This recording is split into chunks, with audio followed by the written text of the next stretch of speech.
Hello, everybody. Welcome back to another exciting episode of Wrestling with the Future. I'm your host, Psychic Medium Angelo, joined by Mad Mike Kelleher. Hey, Mikey, how you doing? I'm mad. Oh, shut up. Mikey, we got a great show tonight. We have an all-star panel. This is, it almost didn't happen, I have to tell everyone, in full disclosure. Mike is a computer idiot, and so we're smarten him up a bit. All right, thank you. Well, now I have a really, really interesting show. Those of you who asked for it, you've got it. This is part 2 of Sal Corrente, Bruno Sammartino, the autobiography of wrestling's living legend. He wrote the book, he lived the book, and spent time. By the way, Sal, are you there? Sal? Sal, you with me? Now Sal disappeared. Hold on. All right. Well, I know I got Davey and JJ here. Well, Sal wrote the book, and as I said, he lived the book. It's the only authorized autobiography of Bruno Sammartino with Bruno's cooperation. And if you don't have it, get it. It is available. It will always be available, according to Sal.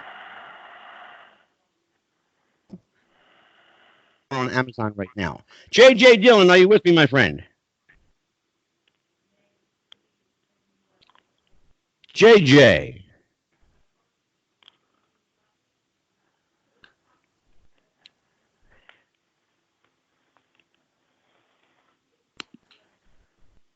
JJ. Yes. Okay, there we go. Can you hear me? Yes, sir. Here he is. All right.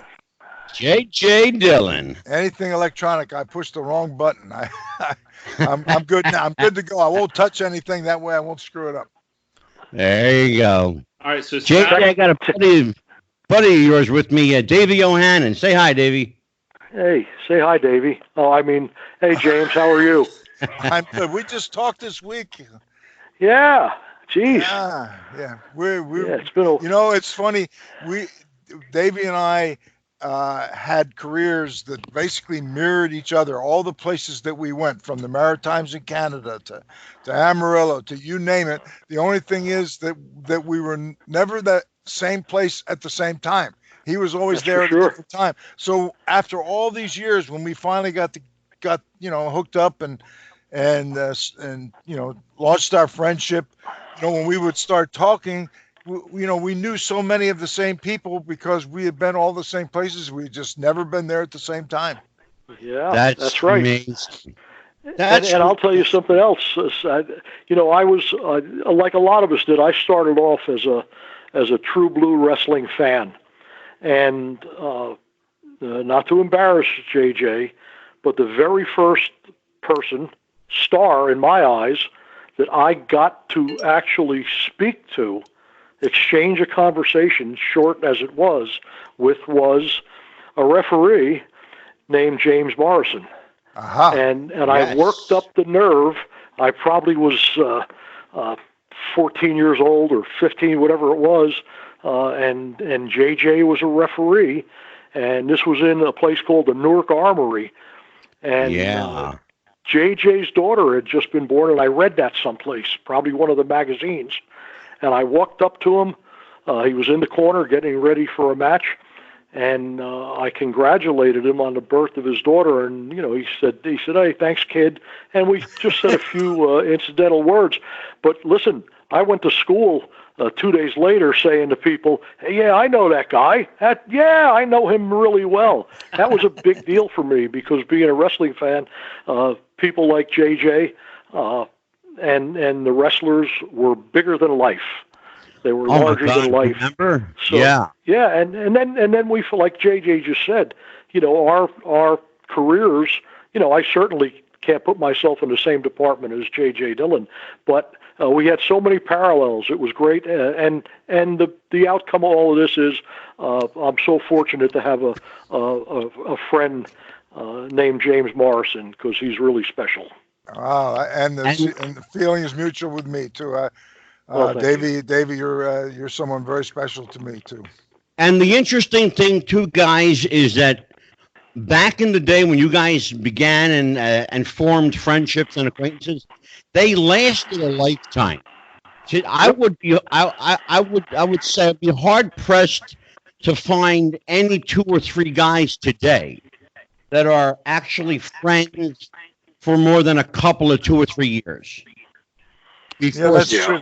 That's true. And the one common denominator from the very first time we met was we each had a mutual friendship and really admiration for Bruno Sammartino. So Yeah, well, no doubt. even from the first time we met, we could sit JJ, down and talk about Bruno forever. oh, JJ, I tell you what, we're going to talk about Bruno a lot tonight. We had earlier in the week, I put out a question to listeners and viewers of the show. I said, if you got any questions you want to ask J.J. Dillon or Davey O'Hannon, send them in to us. And it's funny because the first question that we got actually comes from a friend of Sal Correnti in Florida named Benny Scala. And I don't know if you know that name, but Benny writes, Mr. Dillon. I would venture to say that even the fairly knowledgeable wrestling fan wouldn't connect you and Bruno Sammartino. But there was a long-standing friendship between the two of you. Can you describe how the two of you became interconnected? Well, I attended college in Reading, Pennsylvania, Albright College, and I was there from 60 and I graduated in 64. And in 1962, I'd been hanging around the matches in Eastern Pennsylvania, New Jersey, and they used to do a weekly television studio show in Philadelphia. They'd tape it on Wednesday nights. It was an hour show for Ray Fabiani that had the promotion, and it was at the studio on Walnut Street in the basement, and that would air live on Saturday. And so the guy that the ring was actually stored in the basement of the studio, and the guy that put the ring up was a guy in Reading, Pennsylvania, which is where I went to college. And somehow we met somewhere at an event, and he told me that he would go down there Wednesdays and set the ring up for TV. And so I said, well, if you ever need a hand, I would be happy to make the trip with you and help you. And so that was the beginning of that friendship. And so every Wednesday we would go down to Philly during the day. We'd get the ring out of storage, and they had a small theater in the basement of the NBC studio. It was like a movie theater.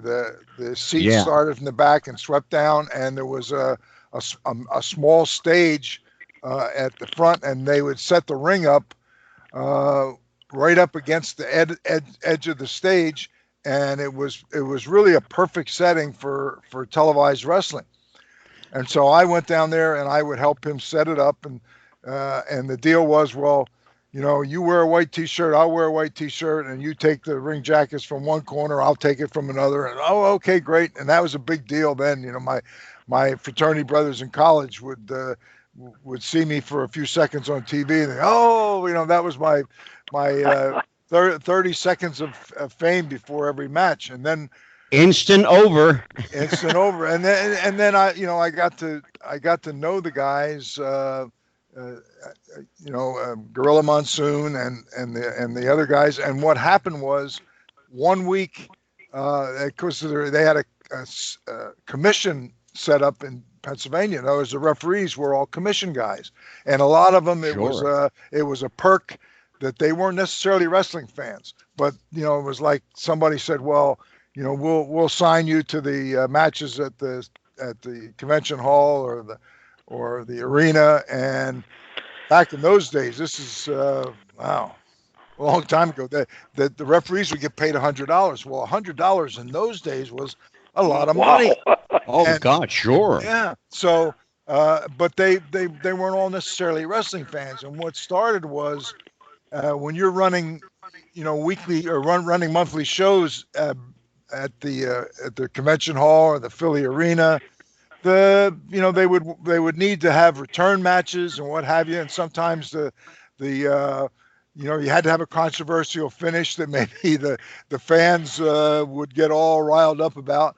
And the other referees that were not wrestling fans, they liked to referee when all they had to do was go and just be able to get down and count 1, 2, 3 and collect their $100. But anytime there was discussion about something in the match that was going to be controversial that would get the fans riled up, boy, they would all slide down in their seats like Yeah.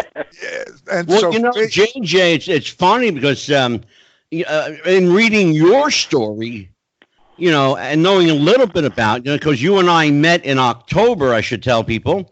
We met at Dog Pro Wrestling in October, and of course for Jaden Zirconium.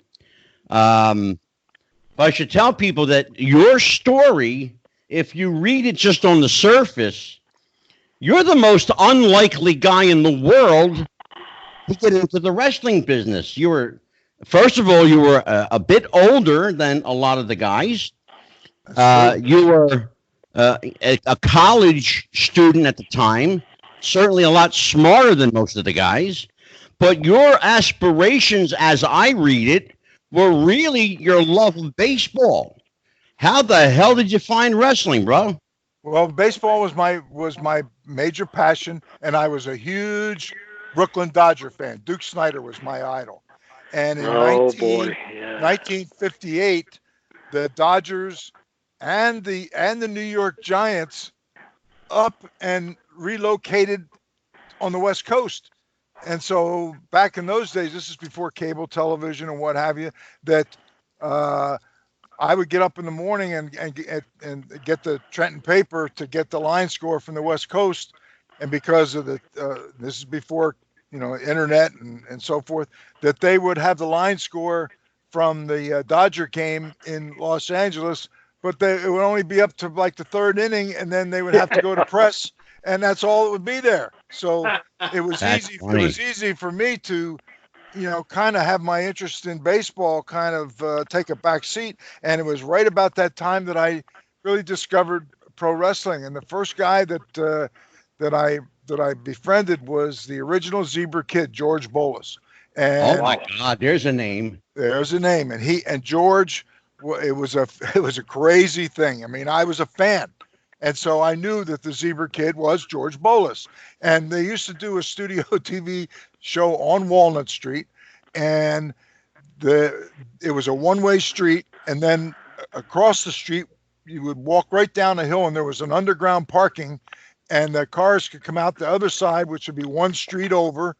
And then it was one way the opposite direction. So, I wasn't being a smart ass, but I knew the Zebra Kid was George Bolus, and he came out after the matches. I'm waiting outside the studio, and I said, "Good evening, Mr. Bolus," and he just kept walking like he didn't flinch, he didn't acknowledge, and I wasn't being a wise guy. I knew that's who it was, and I was being respectful. So He goes down the street, and so I ran around the block, knowing that he had to come out. He had to come out, and I had his mask on, and he had to come out the other side, and to leave the parking garage. Well, he's thinking, okay, he got in his car, he could take the mask off. He's pulling out, and so you had to pull up, and you had to wait for traffic. And there I'm standing right as it comes up. He had the window down. He's looking, and when he looked the other way, I said, "Good evening, Mr. Bolus." And instead of him getting angry, it kind of broke the ice because I didn't do it in a disrespectful way. And it was the beginning of a friendship where he later corresponded with me. He was big in Europe, especially in England, and he would correspond with me. And in the correspondence, I told him, that my dream was to be a wrestler someday myself. And it started with me being a referee. That was, again, by accident, that at the TV studio one time, because the commission assigned the referees, and they had a bad blizzard, and I went down there early with the guy to set the ring up, so we were already there when the bulk of the storm hit, and enough of the wrestlers that lived right across the river in Paulsboro it was short enough that they could get over there, and there was enough wrestlers to put a show together, but none of the commissioned referees showed up. Yeah. So they're ready to do the show. They said, well, we got no referee, and they're looking around. What are we going to do? And they instinctively all looked at me, and somebody said, "Oh, can you referee?" I said, "I've been watching wrestling." I said, "Yes." He gave me a striped shirt, and I went on TV, and because I was the only referee, I did the whole hour. And the only thing that they told me was, don't walk 3 sides of the ring, and then retrace your step. Do not walk across between the hard camera and the ring. We don't want to ever see your butt walking across it. Yes, sir. I understood. So I did the whole hour, and never got out of place. I knew right where I was to be, and they didn't really smarten me up, but I was smart without being smart. And so at the end of the hour, all the wrestlers said, "Damn, you're really good." And so they talked to Ray Fabiani, and next thing I know, he got me on the list for the athletic commissioners, and that began my career as a referee. And then I refereed for I'm not my second year of college, so I refereed for maybe 8 years. And along the way, I befriended some of the guys, and I was 28 years old when I refereed, and I went to Pittsburgh. After I got out of college, I had a job with a management company and refereed around Pittsburgh because I'd known Bruno from all those years. Sure. Bruno, and they had me in Youngstown, Ohio, and I'd met the Sheik, Eddie Farhat, and I ended up out there because he had come east for a series of matches with Bruno. And I just told him in the dressing room, I said, well, my dream really was to be a wrestler one day. And the Sheik said, well, I promote in Ohio and Michigan. He said, you come out there, and he said, you can work for me. And I paused for that second because I'm not sure what I'm hearing. And I said, you mean, you want me to come referee for you? And he said, no, because my father worked for General Motors, and so they lived in Detroit, so I would have a place to stay. And I said, you mean referee? He said, no, you said your dream was to wrestle. You got a pair of tights, bring them, we'll put you in the ring and just see what you can do. And so that's how the door got opened. I went out there and watching wrestling all those years. I was never trained by anybody. I played judo, because they had no amateur wrestling in New Jersey when I was in high school at that time. Right. And JJ, you're from Trenton, right? Yeah, I was born and raised in Trenton, and Jersey boy. I studied judo, so I knew how to fall. And anyway, long story short, I started refereeing, and I met he lives in Springfield, Ohio. I'm drawing a blank on the name, but and became friends with all the guys because I was working and I was refereeing for the Sheik around Detroit. And then because of my friendship with Bruno, I was refereeing matches around when they would run on weekends because Bruno had an interest in the territory. Sure, yeah. And one of the guys would come home every winter, and he lived in Springfield, Ohio, and he would go to Charlotte every summer and work for Jim Crockett. That's when Jim Crockett Sr. was alive, because they ran a lot of outdoor shows. And they Jim Grabmeyer. Jim Grabmeyer, yes, thank you. And so he and I became friends. So Grabmeyer, he comes spring when it's time, he packs up and leaves for Charlotte. And not even a week went by. I get a phone call one day. He says, Jim Grabmeyer. How you doing, Jim? Good to hear from you. He said, I'm in Charlotte. And he said, I got here, and he said, they are short of talent. And I had one of your pictures, and you said this was your dream. And this was on a Friday. He said, if you can be here Monday, you can wrestle Monday in Charlotte Park Center. Wrestle. Wow. Oh, and it's like, you dream about something all your life, and you never think it's like. And you were in Ohio? I'm in outside of Youngstown, Ohio. Yeah, so you had to get from Youngstown to Charlotte by Monday. Yes. Okay. So, it's like, and I had a car, I had an old car, I had an old Chevy, and so it was like, if you're here, so I mean, here's your dream that Sure. you never think that somebody's going to say on Friday that, your dream can come true on Monday. Now, there was no guarantee it would be anything beyond whatever. And so I had never been south of Richmond, Virginia in my life. I was born and raised in Trenton and spent all my life in the Northeast. So I got in my car, drove straight through to Charlotte. I checked in they said you can check in at the YMCA for $15 a night till you figure out what you're going to do. I go down there, and I showed up Monday at Charlotte Park Center. And back then, they had the two dressing rooms were split. The opponents didn't have the same dressing room. They were on opposite sides of the building. Sure, yeah. And an old timer named Angelo Martinelli was the referee. So he comes in and he said, I think I was like in the first or second match, and he comes in and he said, "Kid, I'm 28. Kid, you're working with Gene Anderson," and he said, about 5 minutes, we need him to go over. And I said, not a problem. Whatever Mr. Anderson wants to do. So your first match is against Gene Anderson? It's Gene Anderson. So I get in the ring. Is that called trial by fire, JJ? Yeah.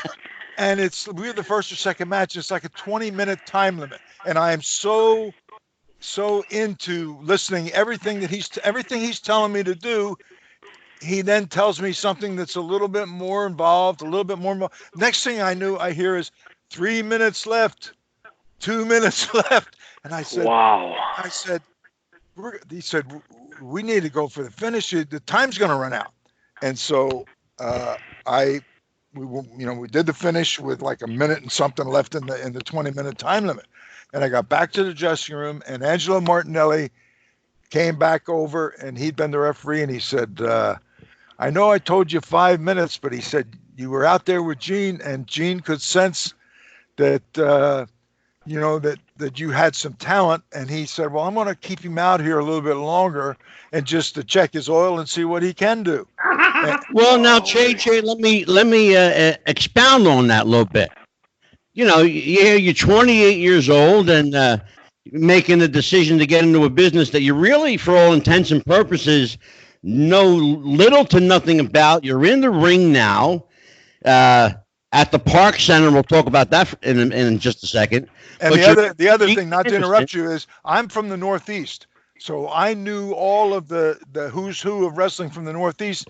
But I get to Charlotte, and I think the only two guys on the card that I knew were Argentina Apollo and Brute Bernard. And a lot of these guys, like one of the top teams was Nelson Royal and Paul Jones. Oh my Lord! Nelson Royal and Paul Jones, if they walked in the door, you wouldn't turn your head and say, "Oh wow, who are they?" Because they didn't. Yeah. They didn't look. They looked like they just walked off the street, and I don't mean that in a disrespectful way, but sure.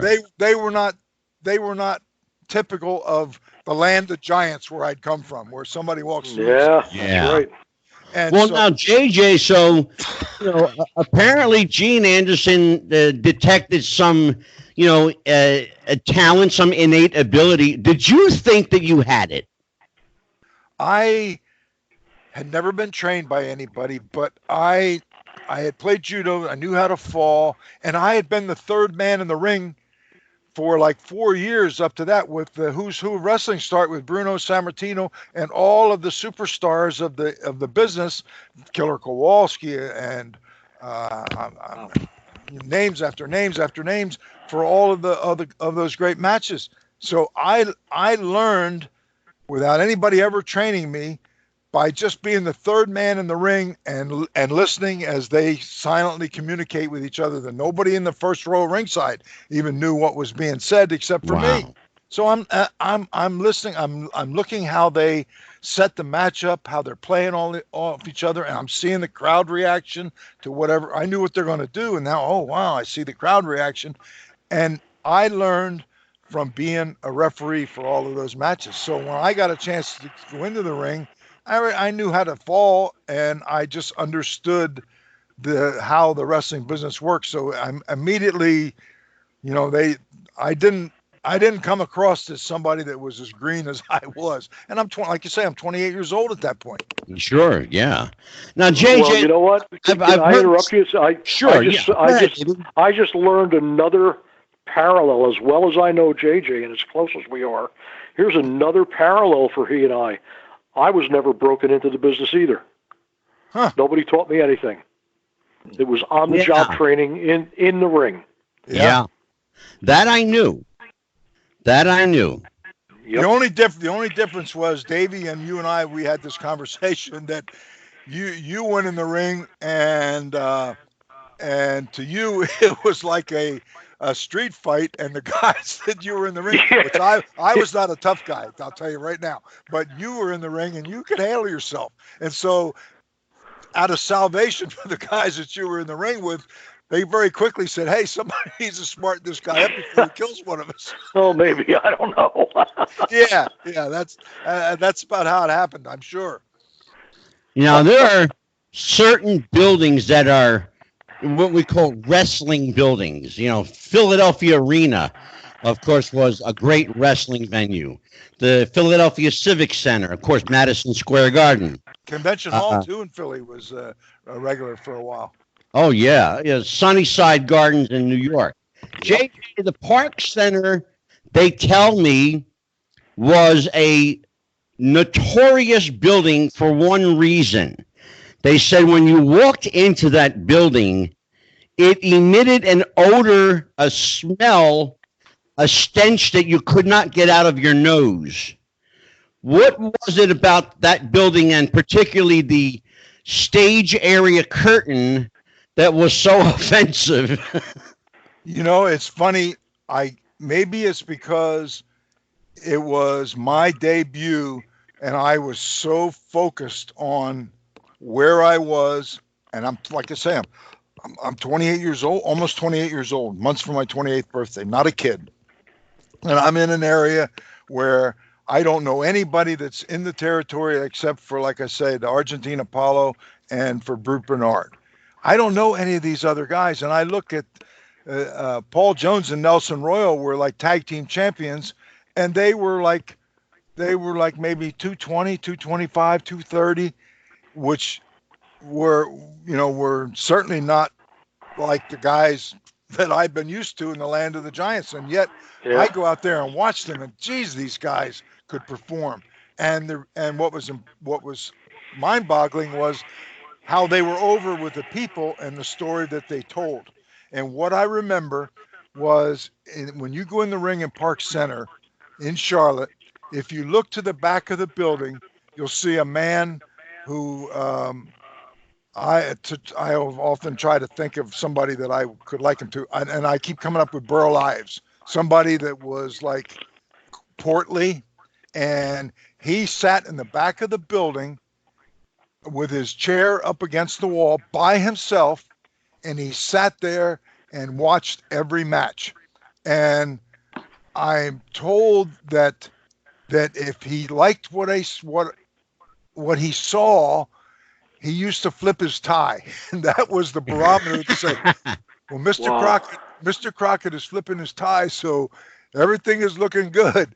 And that was I went out there, and like I said, I was supposed to go 5 minutes with Gene Anderson, and all of a sudden, we went home with a little over a minute left in the match, and Angelo Martinelli comes back and he said, well, kid, he said, I want to tell you, I know I told you 5 minutes, but Gene Anderson soon realized that he didn't have to be not knowing who you were when you're against a guy who doesn't have a lot of experience in terms of his resume. Most guys would be very, very guarded about what they would do in the ring. Oh my God, sure. That's for sure. Yeah, they would shut it down. And this guy soon realized that virtually he could do anything with me, and I let him call the whole match. And like I say, the time limit almost ran out. And when Martinelli came back with a big smile, and I remember him, he just looked at me and he said, kid, he said, you did good. You're going to be all right. And I ended up staying there for 2.5 years. Wow. Full time. Davey O'Hannon, my dear friend Davey. Yes. What is your connection to JJ? How did you guys meet, and what was when did the mutual Bruno connection occur? Well, the first meeting was me meeting him as a fan.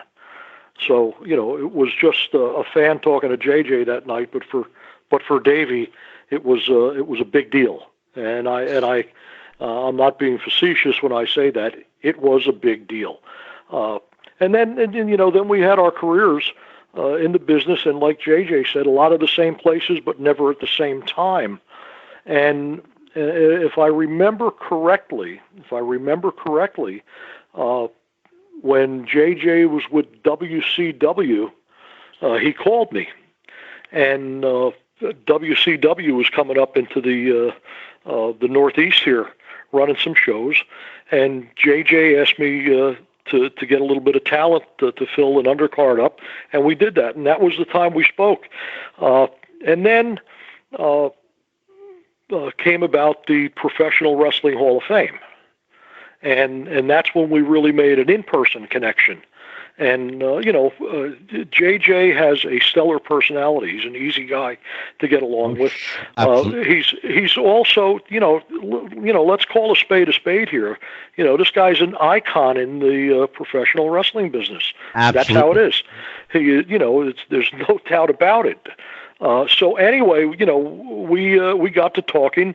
It seems like our personalities meshed a bit, and so many parallels. I mean, so many parallels. And one of those parallels was both of us shared a mutual respect and admiration for Bruno. I was in the Madison Square Garden in 1963 when Bruno won the title from Buddy Rogers. I watched it. And can we talk about that for a second, Davey? 28 seconds, Sure. wasn't it? 28. The story was that the match ended in 28 seconds, and 48. Not the correct. Okay, It was 48 seconds. 48. That's right. And the story that I heard, and I never really asked anybody to verify it, was the story was that Buddy Rogers, he was the man. And here's this guy, this powerful physique, and they're bringing him in, and obviously not real experienced. And I was told, never verified by Buddy, and because I got to know Buddy over the years, but that when he was going to wrestle, he wanted the match to last 30 seconds because it's like he thought the people won't believe it. In other words, right. They think this guy's going to beat me in 30 seconds, and all of a sudden he's going to be like on the wow effect. Well, Buddy, to his surprise, found out that it didn't have the effect that he thought it was. That all of a sudden, it created a new star, and it just built from there. You know what? And Bruno told me. Buddy, and I did get to meet Buddy before he passed, and when he was back here in the WWF for a while. So that also was a big thrill for me. That was Buddy Rogers, man. He was the man. He was the man. He was the face of this business. But he sure was for a lot of years, Davey. Yeah, and I mean, look at his look and his mannerisms and everything. There's not too many people that were better than him, at that time. At the time. But anyway, I asked Bruno what went on there, and it seems like Vince Sr. Was a little concerned that Buddy wouldn't cooperate if he knew he was going to drop the belt. That's the story I heard. Well, I'm only repeating what Bruno told me. So, this came from the horse's mouth. Well, and the story for the longest time, guys, was that Buddy had claimed, and let me just say, in the interest of complete full disclosure, I knew Buddy Rogers. I knew him very well. My father actually bought his bar in Camden, New Jersey. and at Alfred's Bar, and I have to tell you, I asked him about that night, and he told me, I don't know if he kayfabed me or what, but he told me the story that he's been telling for years, that he had a heart attack prior to that matchup. Do you guys know anything about that? Well, I'm not. I don't. I won't call Buddy a liar. He's not here, and I don't know. Oh, I'm certainly not doing but that, Buddy was the ultimate worker. Yep. Buddy was the ultimate worker. He could sell ice to an Eskimo. So he would go into a bar and he would trip over something, go down, come up bleeding. Yeah. Exactly. End up with a potential lawsuit, and they would settle it. Buddy made a good living just from his lawsuits, from gigging himself with the falls. Yeah, I mean, and that's God. the truth, man. But that's a true story. Yeah. So Bruno said to me, he said, "Listen, they weren't sure Buddy was gonna cooperate, be a good businessman." Yeah. So Vince Sr. said to Bruno, "Well, if you had to, could you beat him?" Yeah. So I was actually driving the car, and Bruno wasn't a braggart. He wasn't the guy. So I looked at Bruno. I said, "Well, could you beat him?" And he just giggled, because Bruno could have beat up the car, just so you know.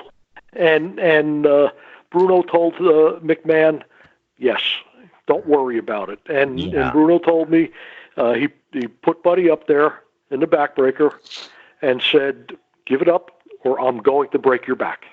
And that's the story that he had told for years. He also, in fact, in an interview, shortly told the story that Toots Mondt gave him the heads up and said, what you guys agreed upon, forget about it. Just go in there and do what you do. Yeah, I mean, listen, if I had to make a list of guys I don't want to get into a scrape with, Bruno was probably right on top of that list. I agree with that, and I have a Bruno story that I was the third man in the ring for I don't know how many matches, like at the Philadelphia Arena, the Civic Center, against Killer Kowalski, against they would all come in, and they would usually have like a match. There would be a disqualification, then they would have a return match, and there would be no disqualification, but they would have a count out or something, and then the third match would be, falls anywhere in the building, no key, no, and so that would be the blow off, would be the third time around, and so they would build up a guy, and instead of blowing off with one, they would have basically a three match cycle. So I got to know Bruno really, really well, and he showed kindness to me when I was a kid in college. There was absolutely nothing that I could do for Bruno.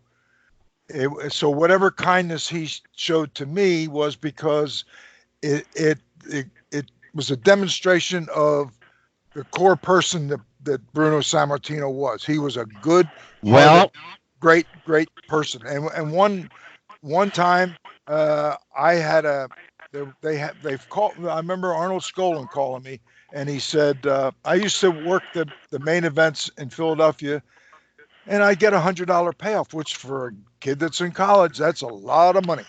$100 back in those days. Well, on this particular case, I remember Arnold Skolin calling me because they were going to do a 3-match thing, and they wanted to, because Kowalski was such a huge thing that all the 3 were selling out, and they want to try and get a 4th sellout. And they said, we want to do something special. And he said, I just want to ask you, he said, if we did something where a chair came in the ring and you got hit and you got bloody and they had to carry you out, and though the fans had been told that there was going to be a finish, you're knocked out. The dressing room's empty. The baby faces have Bruno, and the heels have, and the cops order the ring cleared. They bring in a stretcher, put you on it, take you to the back. The ring's empty, and there's been no decision. So brought back a fourth match, and they would bring in like 2-ton Tony Galento or one of the old Oh boxers. my God, yeah. In other words, like, well, this will never happen with 2-ton Tony, and they would get the fourth match and sell out again. So I through all of this, I developed a really, really nice friendship with Bruno, and I went to Detroit, and I had refereed around the the East Coast, or Eastern Pennsylvania, but not out around Pittsburgh. So I called. Oh, Rudy Miller was in the office, and there was his partner in there. A guy had trouble hearing. I can't think of his name at the moment. Well, he was an old wrestler, and Ace Freeman. Ace Freeman. Hey. So I called. I can help a little bit. Yeah. There you go. I called the office one day, and I said, I'm friends with Bruno, and I said, I'm working out here now. For the company I was working with transferred me to Ohio, and I said I would like to get. I know you run on weekends, and I said I would like to get some bookings and I said, because I know Bruno, and it was like, yeah, kid, yeah, sure. And so, okay, well, that's my story. So I wrote. Bruno had been in Italy, and I wrote him a letter, and didn't hear from him because which I didn't realize it then, had been in Italy. And then his first match back was at the arena in Pittsburgh, Civic Arena. So I thought, well, I'm going to go down, and I go down, and I go back by the thing, and they sent Ace Freeman comes out, and I said, hey, Ace, and I said, I told you I was a friend of Bruno, and I was hoping I could say hello to him. Yeah, kid. And I said, would you please tell him that I'm here? So about 5 minutes goes by, and all of a sudden, the door opens up from the dressing room, and Ace Freeman has this wide-eyed, puzzled look on his face, and all of a sudden, he's waving me to come over, and he said, funny. Bruno wants to talk to you. And I said, oh, wow. Well, that's great. So I walk into the dressing room.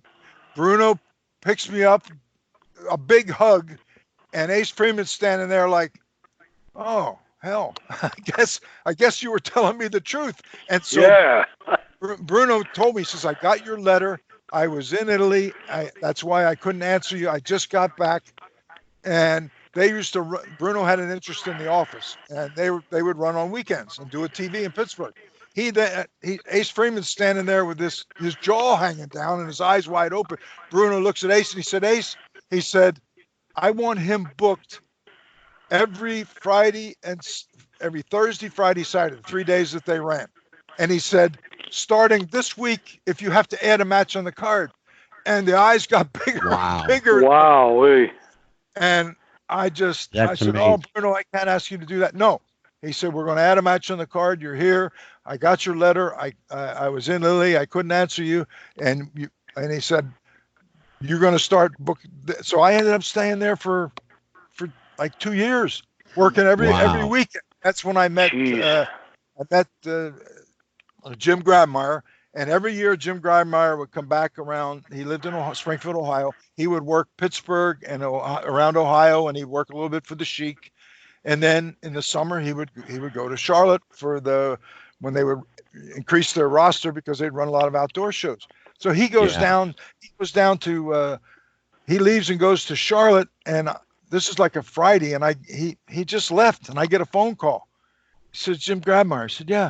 He said, you told me that your dream was to wrestle full time. And he said, I happen to have one of your publicity pictures with me. And he said, timing is perfect. He said, I'm here and they're looking for people. And I had your picture. And they said, well, if he can be here Monday, he'll work in Park Center. And I had been a heel up to that point, and he said, but they're looking for baby faces. I said, I don't care. I'll be there. I'll be there Monday. So I packed everything that I owned in an old beat-up Chevy. I had never been south of Richmond, Virginia in my life, and drove straight through to Charlotte, North Carolina, checked in at the YMCA, and I showed up at Park Center. Didn't know a soul in there except that, like I said, Apollo had worked in New York territory and Brute Bernard had worked I didn't know any of these other guys. Nelson Royal was a huge and Paul Jones were a huge babyface team. I never heard of either of them, and they Yeah. didn't. I would never tell them to their face, but they didn't look all that impressive to me compared to coming from the land of the Giants. So You should have stretched. JJ You should have stretched Nelson Royal. JJ and Davey, at the beginning of the show, you heard me say that we put questionnaires out to our listeners and viewers. We asked them, they had a question for JJ Dillon or Davey O'Hannon. What question would you submit? And we got a couple. Of course, I read one at the top of the show. We actually have a question from somebody in the business, from a female worker named Gremlina, who is one of the original gorgeous ladies of wrestling. Oh, wow. She said, what would Bruno think of today's wrestling? And given the caliber of the athlete today, who would Bruno most like to wrestle against? Well, let me tell you this. Bruno was a power lifter that went to Toronto and didn't have extensive wrestling, and he was more of a power lifter, power guy, and he developed his style through his experience in the ring. But he was also somebody who was very humble.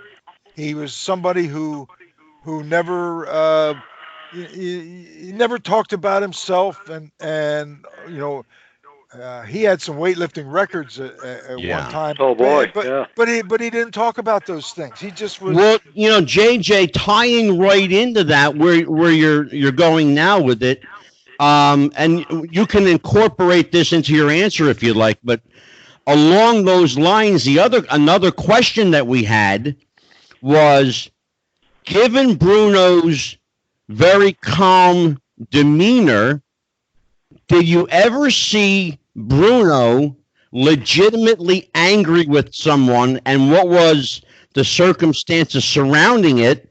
And the other part of that question was, have you ever been a recipient of, or have you seen Bruno reach into his pocket to give other people money, support, assistance, financially or otherwise?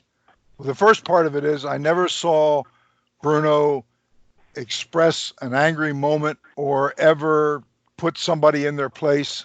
That the people in the business, because of the way Bruno conducted himself, he commanded respect, not by the things that he said, but by how he conducted himself. And no doubt. I talk about examples. I wrestled in Pittsburgh and at an arena show, and they had me with Killer Kowalski, and it was up in the it wasn't the main event, but it was up in the card. So back in those days, when you wrestled, you basically got $100.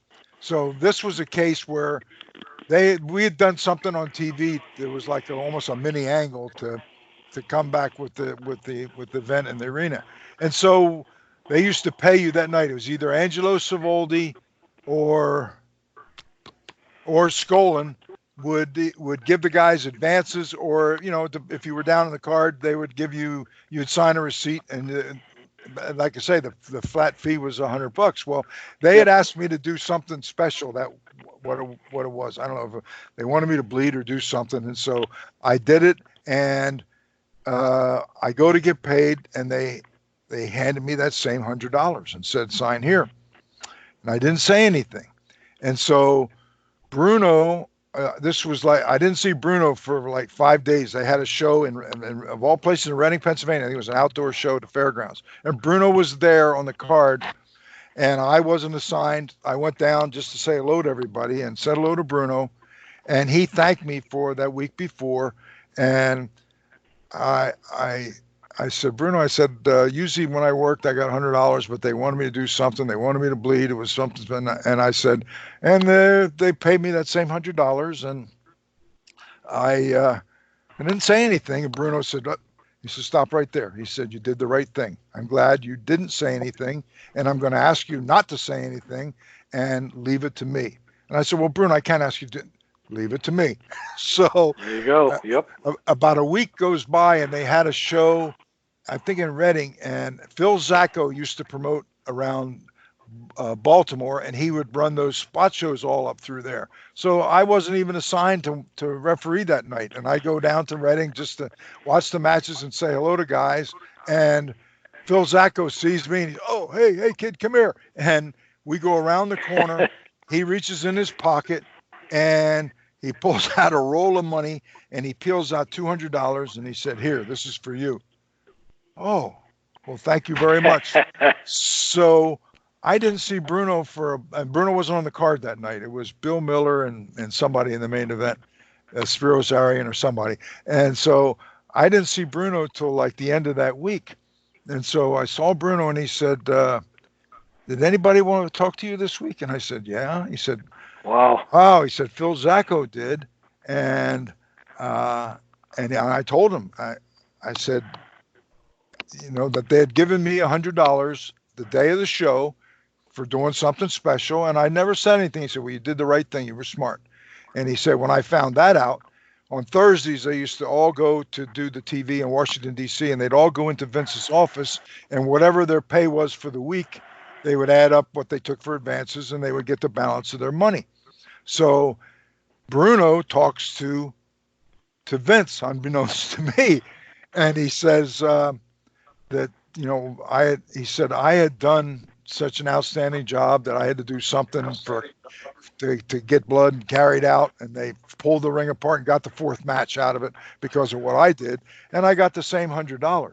And so Bruno told Vince, and he said, wow, what a great, and he looked for, he says, you got to meet this guy. He said, what a great job he did. And he said, I think he normally gets $100.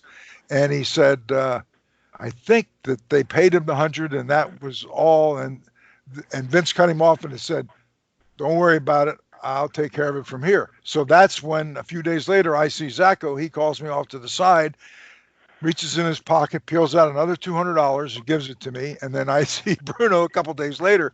He said, anybody talk to you? And I said, yeah, Phil Zacco called me over and said, here, and peeled out $200 and gave it to me. And Bruno said, were you satisfied with that? I said, satisfied? God, yeah, more than.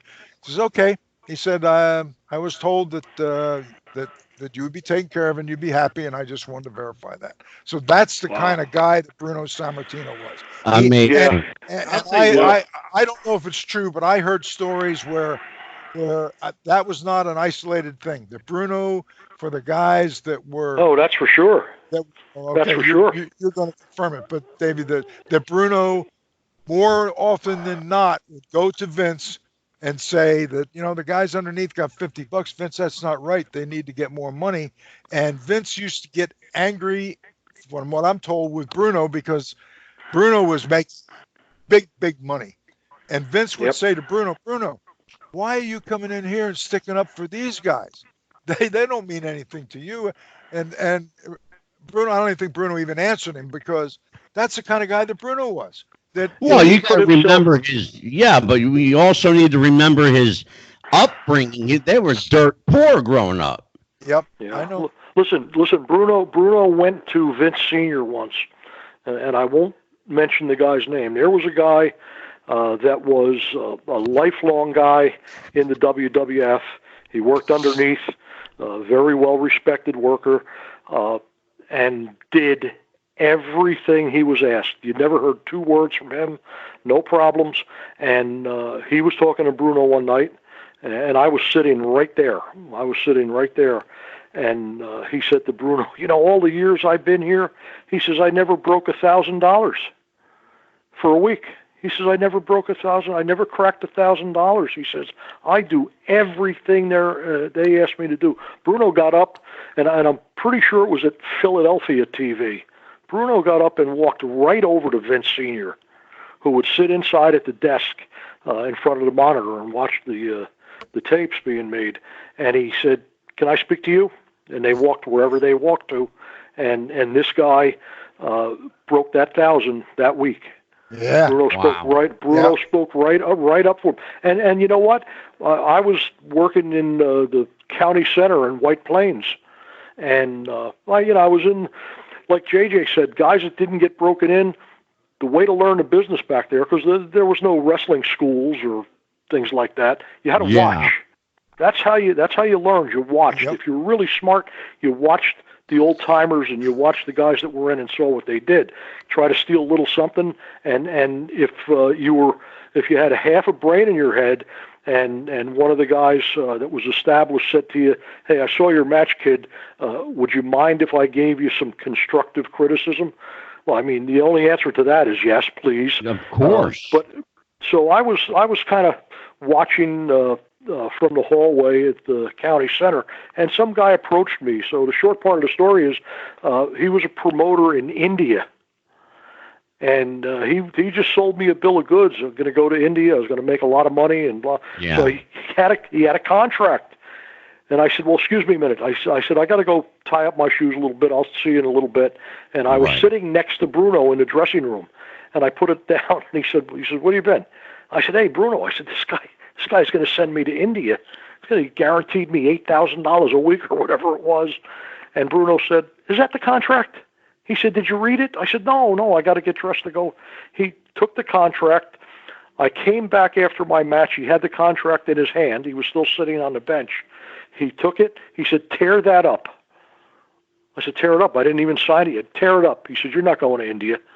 You're not going. He said, did the guy tell you that 8,000 or whatever the number was at the time? He said, did he tell you have to spend it all in India before you leave? He said, did he tell you all of that stuff? Yeah. And Bruno said, tell you what you're going to do. He said, where are you tomorrow, wherever we were? He said, I'll be home tomorrow afternoon. Call me. And that's how I got my first Japan trip. So Bruno made a call and sent me to Japan for the first time. So there's another example of him looking out for people. He was very understated. You wouldn't have known he was doing it, but he was such a wonderful guy that he did that. He did that lots. Davey, I never heard Bruno ever also say to anybody, and he did that to so many guys, and they were guys that I heard that Vince would say to him, Bruno, why are you these guys? Why are you sticking up for these guys? You're making all this money, and Bruno would just, it's like his answer was because it's the right thing to do, and that's exactly it. Yeah, that's how he was. That is how he was, and he was so principled. Yeah. Oh, principled. That's it. And he would never come back, and I never heard him he didn't do it with me, and I never ever heard of him doing anything else where he would come back to you and say, I talked to somebody for you. He never did that. All of a sudden, somebody would call you over and give you money, and the only thing might be he wanted to make sure that you got your money. Bruno may say, hey, anybody talk to you? I said, yeah, Bruno, so-and-so, and all he do was nod, okay, then they did what they said they were going to do. He just wanted to verify that you'd gotten your money. And the first Japan trip, I would have probably gone for free, but I agreed to $900 a week for 4 weeks. Okay, I was thrilled. I was a punk. I was a brand new kid. Bruno sent me to Japan. I said to Bruno, am I going to be able to handle this? Am I good enough to do this? He said, don't you worry. I was in Japan for 1 week. 1 week. And Bruno, the only thing he did before he sent me was he said to me, listen, he said, you're going to be over there. He said, and Baba is in charge. He said, I'm going to give you a little advice. Everybody thinks Baba doesn't understand or speak English. He says, he does. Yeah. He said, he does. Yeah, so he said, just keep that in the back of your mind. And I didn't have a lot of contact with Bob. I was in tag matches with him, for 4 weeks. But anyway, a week in, a referee who was a really great guy over there, Joe Higuchi. Yes, sir. Yeah, came to me. He says, Davey-san, he says, boss would like to see you right now. So, I was, unlike JJ, never knew when to keep my mouth shut and, was getting in trouble. I said, what did I do now? Because those contracts back then, sure. Also, you had to behave, you had to dress properly, you had to represent the company and the business. You couldn't be a bum, or you couldn't sure. be a jerk. But you know what? It's funny that you say that, Davey, because I seldom ever saw Bruno without a suit and tie on. Oh yeah, I mean, back in those days, those guys. Well, Bruno was a champion, and he looked like a champion. Yes, he did. But anyway, he called me in there, and Baba had my contract in his hand. He was sitting at a table, and Joe Iguchi was standing next to me, and Baba picked up my contract and tore it in half. And I went, "Oh my God, what am I going to do?" Well, he gave me a $400 a week raise. Woo! Oh. Now, What how year did that happen? Roughly? How did that? This is 1970, probably the beginning of 73. And you're making $1,300 a week? Yes. Oh my God. With expenses. They got us there and they put us in a hotel and all of that stuff. But anyway, that didn't happen by accident, and it didn't happen because I was such a great performer. It happened, I am sure, because of Bruno Sammartino. Oh. Absolutely. I went over there. No doubt about it. I'm looking. The cars in Japan are typical of what you see with Japanese cars. They're small little cars because it's a small country, small roads, small people. Yeah. And I was outside the arena one night and I see this Cadillac Stretch Eldorado. Yes, yeah. And I looked at I said, God, I wonder whose car that is. They said, oh, that's Mr. Baba's car.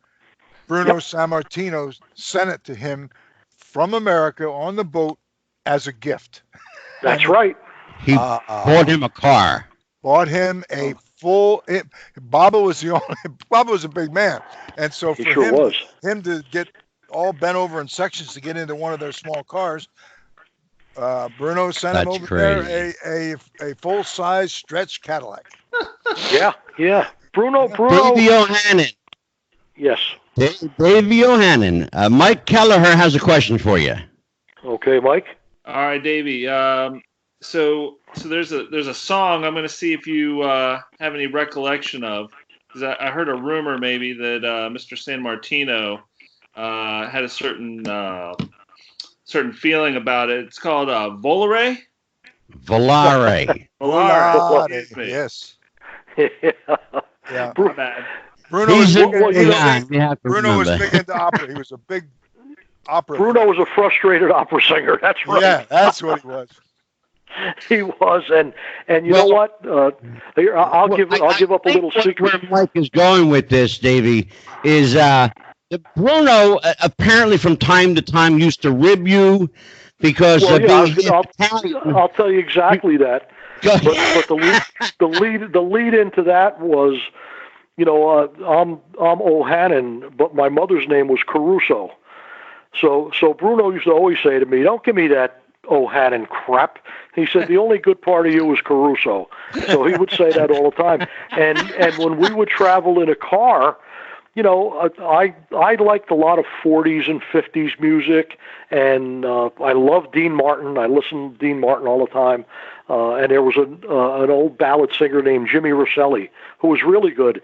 And I happened to have the tape in the car. I knew Jimmy Rosselli. He was a dear friend of my father.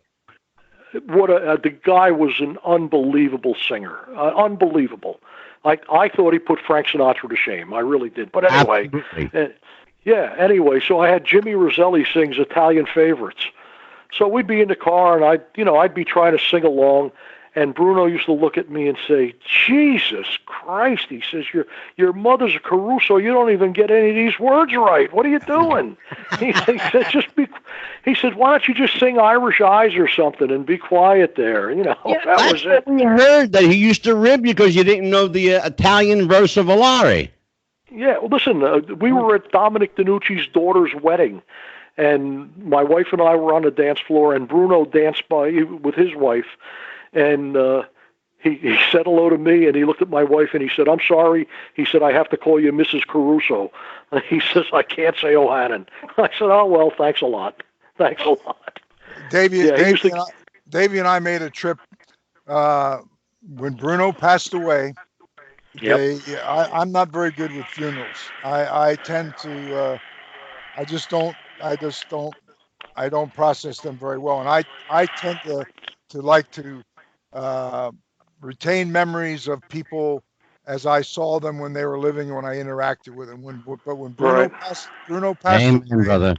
I just thought, here's a man that treated me with such kindness and did so much for me, that whatever anxiety I have about a funeral, I have to put that aside, that if I didn't go to Pittsburgh and pay my last respects, I would regret it for the rest of my life. And so I went Yeah. to New Jersey, and with Davey O'Hannon and I think Sal Corrente, the three of us drove all the way across the state of Pennsylvania, and we went there early, and Carol was there. We went to we had a private viewing, before the public came in, and had a chance to go in and pay my last respects. And I thought after that, if I had not done that, for all the kindness, and for first of all, for forgetting that, for just the person that Bruno was and what he Yeah. meant to our profession, but for the kindness that he showed me when there was nothing that I could ever do for him. He did it because out of the kindness of his heart, that if I hadn't have gone there and paid my last respects, I would have regretted that for the rest of my life. So Yeah, David, JJ, did you, Davey, and Sal go up to Rico's and have a dinner in Bruno's honor? Yes, Yes, we did. And he had prosciutto. He liked prosciutto, and Rico. I'm asking. Yeah, I'm asking for a very specific reason. Sal Corrente, being Italian, says that he never had figs in his entire life. That's true. And Bruno was always telling him, Sal, you got to have some figs. Yeah. And figs weren't on the menu. Yeah, and then he would make them on a special plate only when Bruno was there. And the day that we were there with Davey, Sal, and I, the owner Rico's came out with a plate of figs, and he said, "I only make these for Bruno." And he said, in Bruno's honor, he said, wow. And you know what? And JJ and I, and just so you know, I spent a lot of time, in cars or traveling, and I was around Bruno a lot, and I spoke to him all the time. As if I'm sure JJ knows this. Bruno had the utmost respect, and he cared about JJ a whole lot. He was really an important guy to Bruno. He said, and Bruno was a tough guy to get close to. Yeah. Well, tough guy to get close to. I'm sorry to interrupt you, Dave, but it's funny because one of the very first question was an interesting one. You don't normally associate J.J. Dillon and Bruno Sammartino because, of course, J.J. spent all those years, with NWA and WCW. Bruno was, of course, the stalwart up here. He represented everything that was the WWF at the time. Yeah, but Bruno was a very good judge of character, Absolutely. And he knew JJ from the beginning of JJ's career when it started as a referee and a wrestler. So, that's the barometer you could use to measure how Bruno felt about people. And, and once Bruno thought of you as a loyal friend, it didn't matter where you went. You were a friend for life. You were in his heart. Yep. And that's how that was. And I'll tell you what, and again, I like JJ, another one of our parallels is our friends leaving us. We don't handle very well. We knew Bruno was having a little trouble there at the end, and we knew he was sick. And I'm in touch with Dominic all the time, and a couple of times I said to Dominic, "Did you go up to the hospital?" "Yeah, I went up." He wasn't doing too good, but he was sleeping. I didn't want to wake him up. And I'm talking to JJ. I think it was on a Sunday morning. And we're talking, and I think I called him, and I said, James, I think something's going on in Pittsburgh here. I said, you know what? Let's hang up, And as I'm talking, JJ is trying to interrupt me. And he's going, Davey. And I said, you know what? Let me call Dominic. I'll find out what's going on. And finally, JJ said, Davey, Bruno passed away last night. Yeah. End of that conversation, because I couldn't talk anymore. I said to JJ, I'll talk to you later. You know, that was a terrible day. It was a terrible day. I mean, JJ, I got to tell you, Sal has been on the show previously and told that story, and it still seems to be a very emotional subject for both you and he. This man, this legend, icon, whatever adjective you want to give him, this larger than life guy, affected a lot of people. There aren't proper adjectives to adequately describe that man, and I mean that with all sincerity. Yep. I was, of course, a fan growing up. I met Bruno when I was 7. I was introduced to him, by my uncle, and again, I met him as an adult, and where we actually became friends was in Atlantic City, New Jersey, of all places. He was with Carol, and I was working in the casinos at the time. Bruno was trying to be inconspicuous walking through the slot machine section. Very difficult to do. It was easy with those ears and nose, yeah. 30 people in tow, but he finally got rid of them, and they left him alone a bit. And we just stood there in the middle of the casino floor while Carol was behind him, losing whatever money she was losing on the slot machine. And Bruno and I spoke about everything but wrestling. Well, yeah. And he did it. Yeah. And that's when Bruno and I became friends. And I, of course, since that time, had a chance to have dinner with him a couple times. I had lunch with him a few times. I considered him a friend, and he was sorely missed. He was my hero, and that was a hard day for me. I'll be honest with you. It was a hard day to take. Yeah, sure was. I'm not one to call and chit chat, and Davey and someone I'm very close to, and I don't. Davey doesn't hear from me because that's not my thing. I don't make phone calls. Yeah. And with Bruno, I would talk to Bruno twice a year. His birthday was in October. I would call him on his birthday to wish him a happy birthday, and then I would call him at Christmas. And he is a hard guy to get on the phone, but I would call, and he would take my phone call, and invariably it would be an hour phone call where we would talk about anything and everything and whatever he wanted to talk about. And I loved him.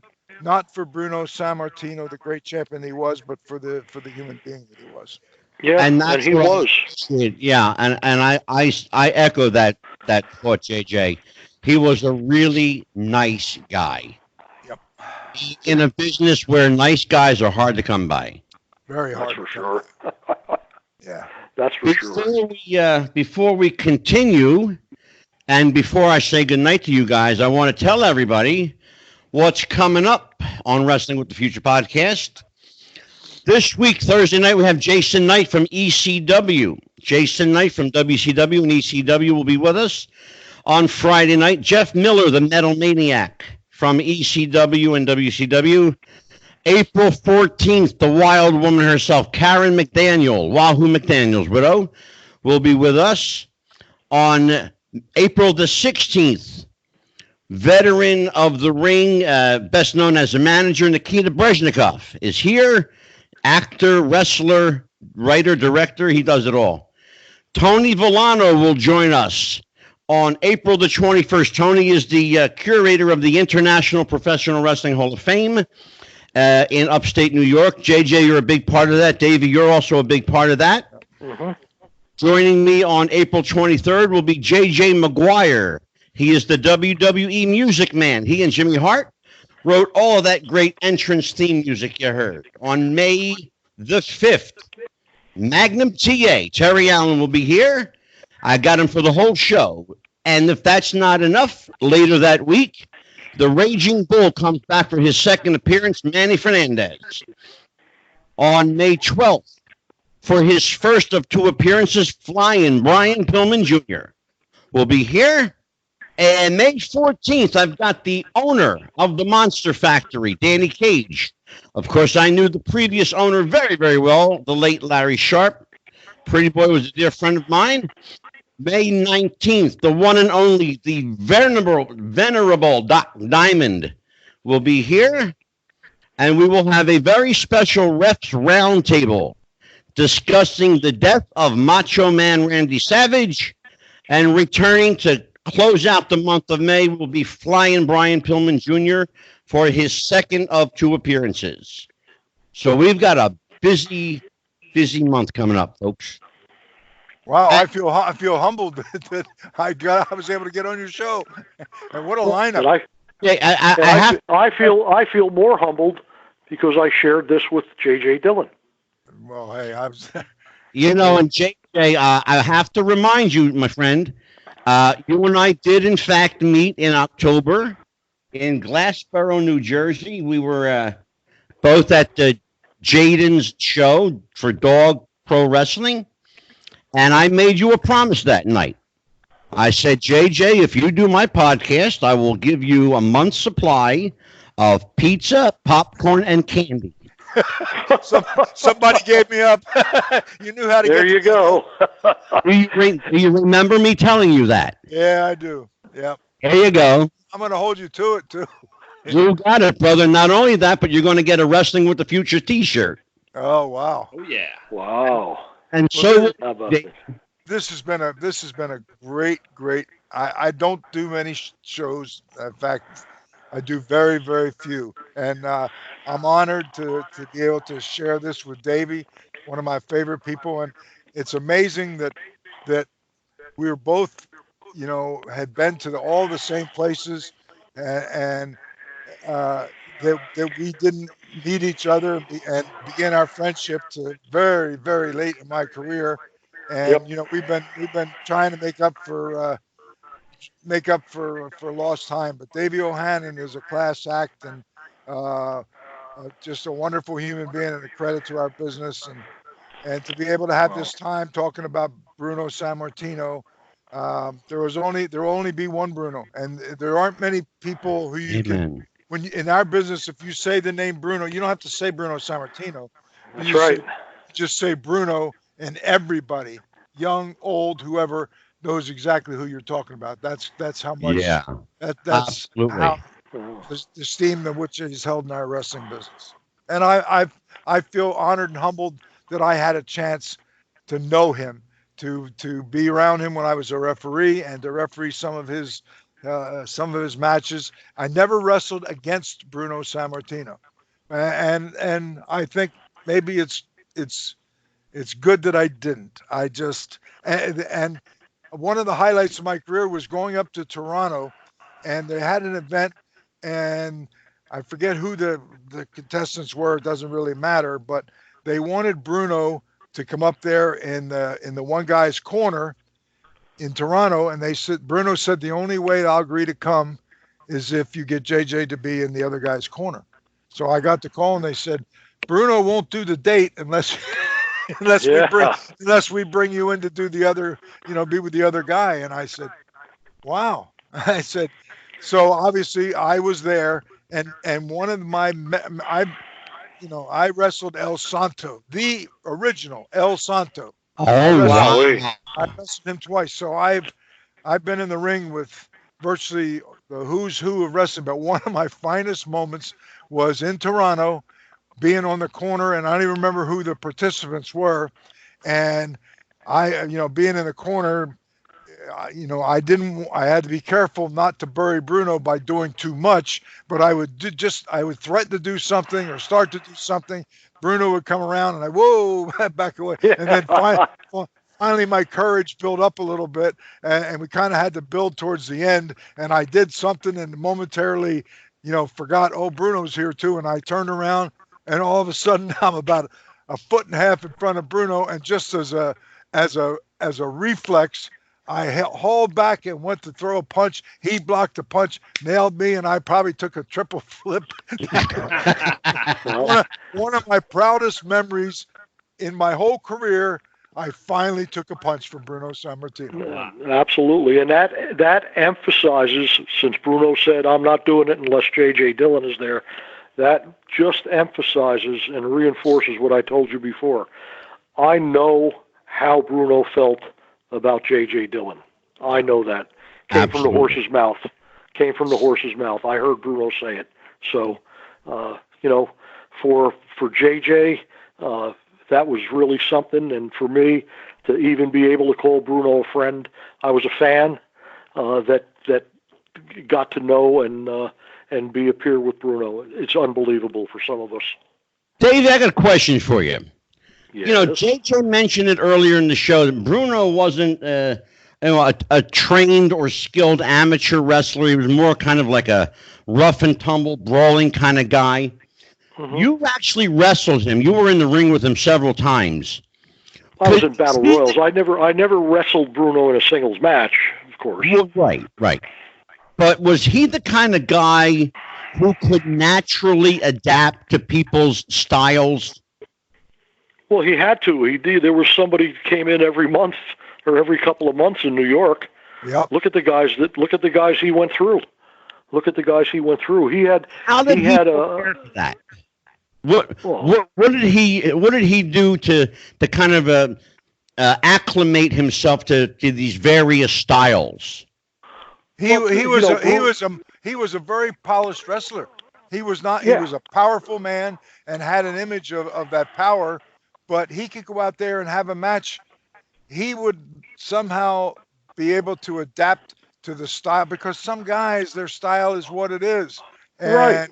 And he, instead of guys coming in and trying to adapt to Bruno, Bruno would adapt. You know, he would be able to adapt to them and make it a match that the people, felt that they definitely got their money's worth. Well, you know what? An example of that is, I'll ask JJ, how good was Harley? Ooh, Harley was unbelievable. Well, Bruno went and worked with Harley in St. Louis, and I'm sure in other places.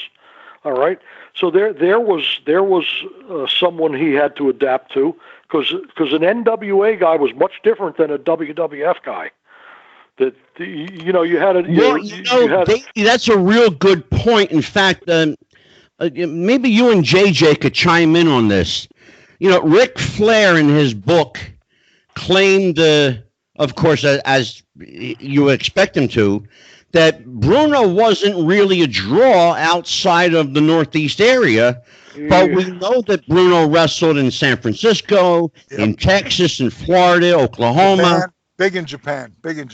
And huge in Japan, Australia, yeah. Bruno didn't travel the traditional territories because he was so big in New York. He was the champ. How many times in the Garden he sold out the Garden time after time after time. He didn't need to go anywhere else. Well, my question would be, why the hell would he want to leave?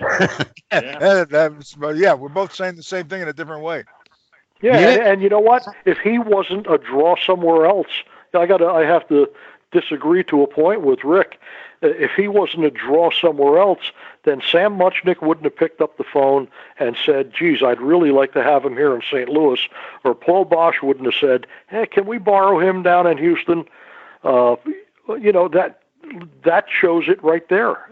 That kind of St. Louis was really a high-end wrestling town. That was a high-end wrestling town. You're real familiar with Muchnick and the NWA product and have been for a long time. Can you tell me if the match that Sam Muchnick wanted to make between Lou Thesz and Bruno would ever have happened, in your opinion? I don't know. I mean, Lou Thesz kind of looked down on anybody that he thought wasn't exactly the kind of wrestler he'd like him to be. So I don't know how Lou felt about Bruno, and Bruno was too nice of a guy to elicit opinions, except for Jerry Graham. He really didn't like Jerry Graham. But ananyway, yeah. But anyway, we actually in researching the show, we actually heard that he didn't hate a lot of people, but he really didn't like Dr. Jerry Graham.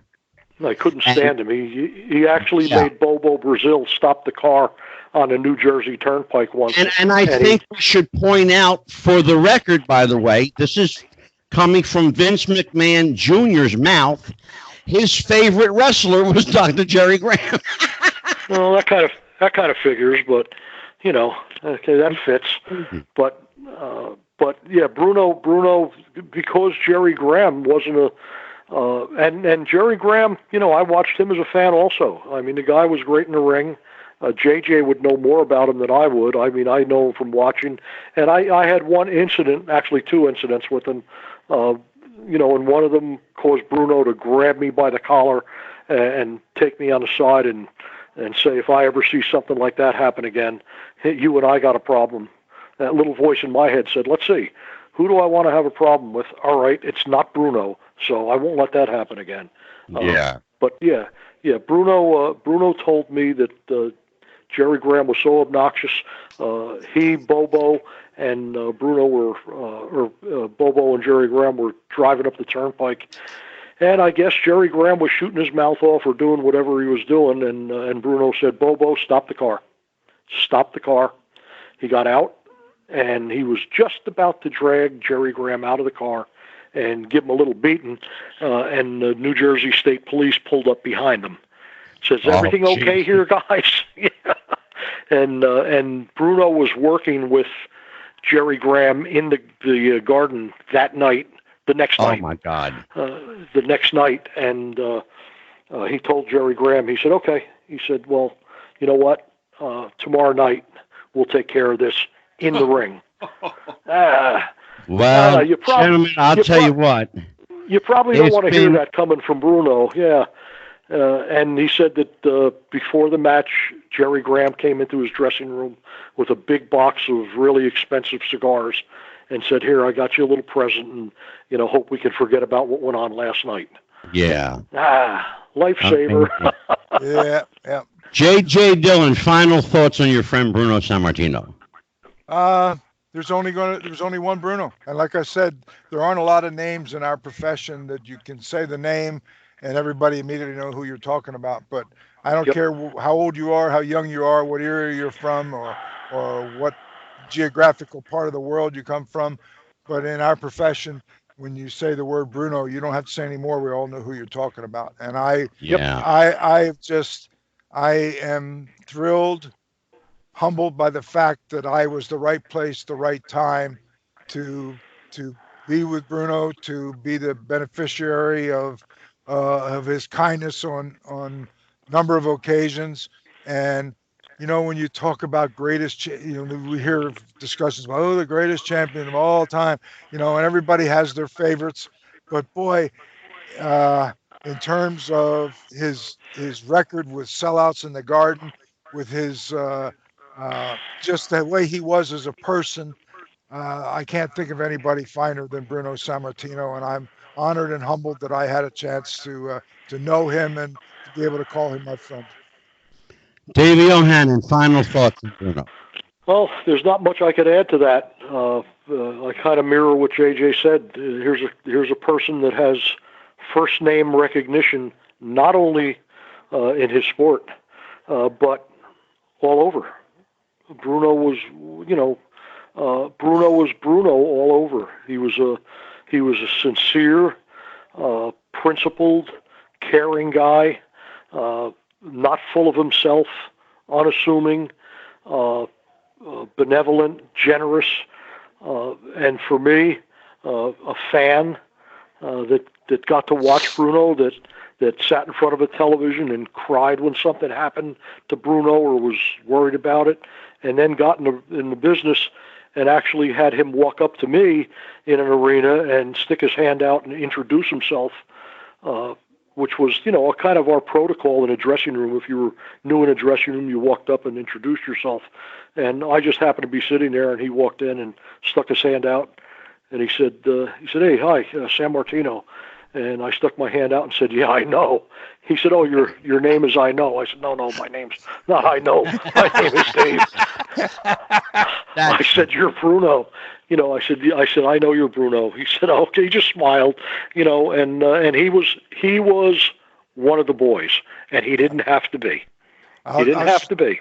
I'll share one final thought that I am a very emotional person as a person, and yet I've always kind of been embarrassed by the fact that I am emotional, and I've always been able to stifle it and control it. And I openly cried 2 times in my life. One was the passing of my father, and the other was Bruno. Yep. That's why I couldn't talk to JJ when he told me what happened, because I was in tears. But there's another thing that we're alike about. So.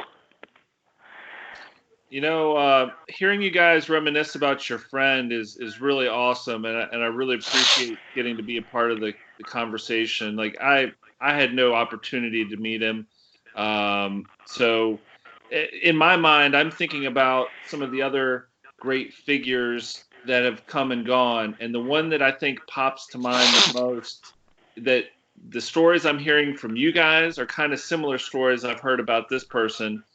And he's a one name or two. Arnie. Arnold Arnie? Palmer. Oh, Arnold Palmer. Yeah.